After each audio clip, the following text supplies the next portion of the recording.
आज की वीडियो में मैं होम और किचन से रिलेटेड ऐसी टिप एंड ट्रिक्स आपके लिए लेके आई हूँ जो कि आपका काम बेहद आसान करेंगी और आपके मनी सेविंग भी होंगी और टाइम सेविंग भी होंगी।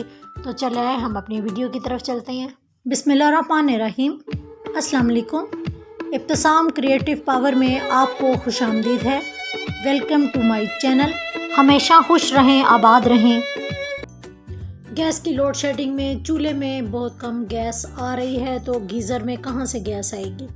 ये तो सबको पता है कि गैस की आजकल लोड शेडिंग चल रही है और मेहमान जब आ जाएं तो तब बर्तनों के ढेर लग जाते हैं। तो आज इनको एक बड़ा इजी तरीका है धोने का। गर्म पानी थोड़ा सा रख लें, ज़्यादा हमें गर्म पानी चाहिए नहीं, सिर्फ थोड़ा सा चाहिए, जिसमें मैंने सर्फ और थोड़ा सा मीठा सोडा डाल दिया है। उसके बाद उसको अच्छी तरह मिक्स कर ले, इतना कि इसके ऊपर हल्की सी झाग आ जाए। एक मैंने बारीक जाली का क्लॉथ लिया है क्योंकि इससे झाग ज़्यादा बनती है। और इसके बाद हम किस तरतीब से बर्तन धोएंगे, पहले ग्लास, फिर कप, फिर प्लेट्स, फिर चम्मच और फिर देचकियों को इस तरतीब से हम धोएंगे तो बर्तनों में कभी भी स्मेल भी नहीं आएगी और ना ही हमारे बर्तन एक दूसरे के साथ चिकनाई के साथ चिपकेंगे। पहले मैं ग्लास धो रही हूँ, उसके बाद फिर हम कप वगैरह धोएंगे और फिर हम प्लेट्स और देचकियाँ इसी तरतीब से हम ऐसा ऐसा धोते जाएंगे तो बर्तन हमारी तेज़ी से धुल भी जाएंगे और तमाम बर्तन हमने देखें कितनी तेज़ी से वॉश भी कर लिए। चले आए कुछ यूटेंसिल के फ़ायदे और नुकसान की बात कर लेते हैं। अगर आपके सामने एक प्लास्टिक का ग्लास, एक शीशे का ग्लास और एक स्टील का ग्लास रखा जाए तो आप किसके अंदर पानी पीना पसंद करेंगी। ज़ाहिरी बात है, प्लास्टिक आजकल कैंसर कॉज पैदा कर रहा है, तो प्लास्टिक को हटाकर आप शीशे और स्टील के मग में पानी पीना पसंद करेंगी। अगर आपके सामने मिट्टी का मग और चीनी का जो लेमिनेशन वाला मग है वो रखा जाए तो ये ग्लेस वाले मग में आप पीना पसंद करेंगी या मिट्टी के मग में, तो मिट्टी का मग बेस्ट है। इसी तरह मेलामाइन और स्टील में फ़र्क अगर हो तो आप हमेशा स्टील की प्लेट्स का इंतखाब करें। और तो पकाने के लिए नॉन स्टिक बर्तन छोड़कर लोहे के बर्तन और तांबे के बर्तन इस्तेमाल करें, तो इस तरह हम अपनी फैमिली को बहुत सी बीमारियों से बचा सकते हैं। ये एक पिलर था जो कि मैंने दराज से ऑर्डर किया था, तो मैंने कहा आपके साथ शेयर करूं। इसका जो हैंडल था, इसकी ग्रिप बहुत अच्छी थी, इसके ब्लेड काफ़ी शार्प थे और बिल्कुल बारीक पील करते थे। तो देखें ग्रिप कितनी इसकी अच्छी है और प्लास्टिक भी इसका काफ़ी मज़बूत था। तो अगर आपने ये दराज से ऑर्डर करना हो तो ये दी बेस्ट है, इसको ज़रूर ऑर्डर कीजिएगा। देखें ये जब मैं पील करके पोटैटो को बता रही हूँ तो इस पिलर से देखें कितना बारीक छिलका इसका उतरा है, तो ये दी बेस्ट है। घर और किचन के काम के साथ साथ अपनी सेहत का भी खास ख्याल रखना चाहिए। तो हल्की फुल्की भूख हो तो फ्रूट का इस्तेमाल, और फ्रूट में सेब का इस्तेमाल रोज़ाना ज़रूर करें। रोज़ाना एक सेब ज़रूर खाएं ताकि आपको फुली आयरन फ्री में मिल सके। और इसके साथ साथ आजकल अनार का मौसम है, तो अनार भी खून बनाने में बहुत मुफीद है, इसका भी इस्तेमाल करें। और चाहे जूस निकालें, लेकिन बेहतर है कि इसके दानों को निकाल के खाएं क्योंकि इनके दानों में एक दाना जन्नत का छुपा होता है। अब इसके छिलके की बात हो रही है तो छिलके हम ज़ाया नहीं करेंगे। कि मैंने लोहे के तवे को हल्का सा नीचे जला दिया है, इससे पहले मैंने इसको गर्म किया हुआ था और अब बिल्कुल मध्यम आंच पर इसको रख दिया है। और रखने के बाद अनार के छिलकों को मैंने बिल्कुल ड्राई कर लिया है। ड्राई करने के बाद मैं इसको ग्राइंड कर लूँगी।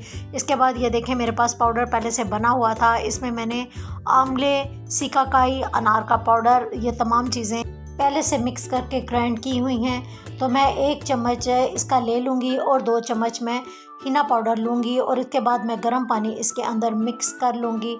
तो ये इसको मिक्स करने के बाद ये हमारा एक परमानेंट जो है कलर डाई बन जाएगा। आप ये यूज़ करें, ये पाउडर बना कर रखें और पूरा साल आप इसी तरह अनार के छिलकों के पाउडर का फ्री में हेयर डाई पूरा साल यूज़ कर सकती हैं। तो देखें ये हिना थोड़ी सी मिक्स करने से ये थोड़ी देर बाद जब ये अपने अंदर जब्स कर लेगा पानी, तो देखें ये कितना अच्छा हेयर डाई हमारा तैयार हो जाएगा। अभी थोड़ा सा ये मेरी फिंगर पर लगा है तो देखें कितना अच्छा और ज़बरदस्त इसका ब्लैक कलर आ गया है। स्किन और ग्रूमिंग के साथ साथ हमें अपनी स्किन का भी ख़ास तौर पर ख्याल रखना पड़ता है। तो ख़ास तौर पर अपनी स्किन के जो अनवांटेड हेयर्स हैं उनको हम लेके काफ़ी परेशान रहते हैं, तो इसके लिए ज़्यादातर हम थ्रेडिंग करते हैं या ट्विज़र वगैरह इस्तेमाल करते हैं। तो इनका इस्तेमाल ना करें, बल्कि ये थ्रेड की जगह आप जो हार्ड वैक्स है उसका इस्तेमाल करें। इसको थोड़ा गर्म कर लें, 2-3 मिनट के लिए छोड़ दें। थोड़ी सी इसमें थिकनेस आ जाए तो आपकी वैक्स बिल्कुल इस्तेमाल के लिए तैयार है। इसको यूज़ करें। इसके इस्तेमाल से आपके जो हेयर हैं सर्दियों में पूरा महीना भी निकल जाएगा और गर्मियों में 15 दिन तक आपके जो हेयर्स हैं वो नहीं आएंगे। 2 बॉटल्स मैंने ली हैं, इनका हम एक ऑर्गेनाइज़र बनाने जा रहे हैं जो मल्टीपर्पज़ होगा। तो बॉटल्स के जो मैंने लेबल हैं वो उतार लिए हैं। इसको नाइफ़ से कट लगा लिया है। कट लगाने के बाद नाइफ़ मेरी थोड़ी गर्म है, इसलिए मैंने इस एक बॉटल पे कट लगाया है, फिर दूसरी पे कट लगाया है। और इसके बाद सीज़र लेकर, क्योंकि ये बॉटल नरम होती है तो सीज़र से आसानी से कट हो जाती है। तो अगर आप चाहें तो इसको कटर से भी काट सकती हैं, लेकिन मैंने सीज़र का इस्तेमाल करके इसको बड़ी सफाई से इसके जो एजेस हैं वो बराबर कर लिए हैं। इसी तरीके से अब दूसरी बॉटल भी मैं काट रही हूँ। तो देखें कितने अच्छे तरीके से ये बॉटल मेरी कट गई है। ग्लू गन को मैंने गर्म कर लिया है, एक ज़िप ले ली है और ज़िप को पहले मैं बॉटल के नीचे वाले हिस्से पे इस तरीके से लगाऊंगी कि जो इसका ज़िप का एक हिस्सा है वो इसके एज के ऊपर आसानी से पेस्ट हो जाए। थोड़े थोड़े फासले पे मैं ग्लू गन लगाती जाऊंगी और ज़िप के नीचे वाले हिस्से को इसके ऊपर पेस्ट करती जाऊंगी, हत्ता कि पूरी ज़िप इसी तरीके से इसके ऊपर पेस्ट हो जाएगी। जब तक ज़िप लगती है तो तब तक मैं उन प्यारे बहन भाइयों का जो मेरा चैनल देखते हैं शुक्रिया अदा करना चाहूँगी। आपके अच्छे अच्छे कमेंट्स मुझे और अच्छा काम करने की हिम्मत देते हैं। तो पिछली वीडियो के जो कमेंट सबसे अच्छे थे उनमें खान लाइफ, सबिहा किचन और रोमन किंग, आपके कमेंट्स बहुत अच्छे थे, तो आपका बहुत बहुत शुक्रिया। तो नेक्स्ट टाइम भी आप अच्छे अच्छे कमेंट्स करें। ये कमेंट्स ही होते हैं जो कि हमारे काम की मेहनत का सबसे बड़ा गिफ्ट होते हैं। तो इस तरह देखें ज़िप लग चुकी है। आप इस ऑर्गेनाइज़र को वैसे भी यूज़ कर सकते हैं, लेकिन मैं इसमें मज़ीद और काम करूँगी।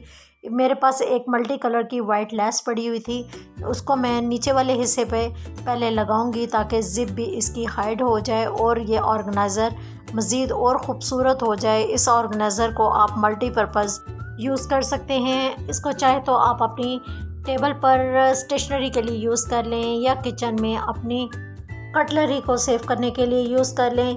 इससे ये होगा कि ना तो आपकी चीज़ों में डस्ट आएगी, ना वो गंदी होंगी, बल्कि परमानेंट आपकी चीज़ें सेफ भी हो जाएंगी, टूटने से बच भी जाएंगी और ये आपकी टाइम की और मनी सेविंग भी हो जाएगी। और ये ऑर्गेनाइज़र जो महंगे महंगे हम बाज़ार से लेते हैं ये उनकी बचत भी हो जाएगी। इस तरीके से देखें, ये ऑर्गेनाइज़र मेरा बड़ा खूबसूरत लगा था और मैंने इसको बाद में अपनी टेबल पर रख दिया था, जो कि काफ़ी अच्छा और ख़ूबसूरत मालूम हो रहा था। तो देखें, ये ऑर्गेनाइज़र हमारा कंप्लीट हो चुका है। इसका जो एंड वाला एज है इस पे मैंने ग्लू गन को लगाकर इसको मज़बूती से मैंने पेस्ट कर दिया है। तो देखें, ये हमारा बिल्कुल ऑर्गेनाइज़र तैयार है। हम ज़िप को ओपन करते हैं और ओपन करने के बाद अपनी जो चीज़ हमने इसके अंदर रखनी है रख देते हैं। पहले तो मैं इसके अंदर आपको अपनी छोटी छोटी सी कटलरी के जो स्पून्स वगैरह हैं वो रख कर बता रही हूँ। इस तरीके से आप कटलरी वगैरह इसके अंदर रख कर टेबल पर इसी तरह रख सकते हैं। नहीं तो आप जो एक्स्ट्रा नाइफ़ हैं वो भी इसके अंदर रख सकते हैं। तो ये आपका बिल्कुल ज़बरदस्त सा मल्टीपर्पज़ ऑर्गेनाइज़र तैयार हो जाएगा। यह हुक हम किस यूज़ में ला सकते हैं, यह छोटी सी एक चीज़ है लेकिन काम इसका बड़ा ज़बरदस्त है। और यह हुक देखें बिल्कुल इस शेप में होता है कि इसकी एक शेप छोटी और एक बड़ी होती है। और जब ये रेडीमेड सूट हम बाज़ार से जब लेके आए तो ये कॉलर लाइन के ऊपर इस तरीके से अटैच होता है और हम इनको संभाल कर अगर रख लें तो ये हमारे किस काम में आ सकता है। तो चले आए इससे फ़ायदा उठाते हैं और इसको मैं बताती हूँ कि हम किस यूज़ में ला सकते हैं। हम जब नावल, स्टोरी या अपनी बुक जब पढ़ते हैं तो क्या होता है कि हमारी लाइन पढ़ते पढ़ते गुम जाती है और हमें नहीं पता होता कि हमने किस लाइन से अपना नावल छोड़ा। तो ये लाइन मार्क के तौर पर इसको हम यूज़ कर सकते हैं और इसका जो लॉन्ग वाला पोर्शन है वो इस लाइन के ऊपर रख कर हम बुक को बंद कर देंगे तो आसानी से हमारी लाइन भी मिल जाएगी कि हमने कहाँ पर छोड़ी थी। इस तरीके से अगर बुक बंद भी हो तो आसानी से हमारी ये लाइन हमें मिल जाएगी कि यहाँ से हमने नावल को क्लोज़ किया था। अब जब हम बुक टैग के तौर पर इसको यूज़ करेंगे तो इसको हम ऊपर की तरफ बुक टैग के तौर पर लगा कर बुक को यहाँ से बंद कर देंगे। इस तरह हमें पता चल जाएगा कि हमने इस पेज से बुक को छोड़ा था। उम्मीद करती हूँ ये टिप आपको पसंद आई होंगी। दुआ में ज़रूर याद रखिएगा। मेरे चैनल को लाइक शेयर और सब्सक्राइब ज़रूर कीजिएगा। अपने प्यारों के साथ शेयर कीजिएगा। अल्लाह हाफिज़।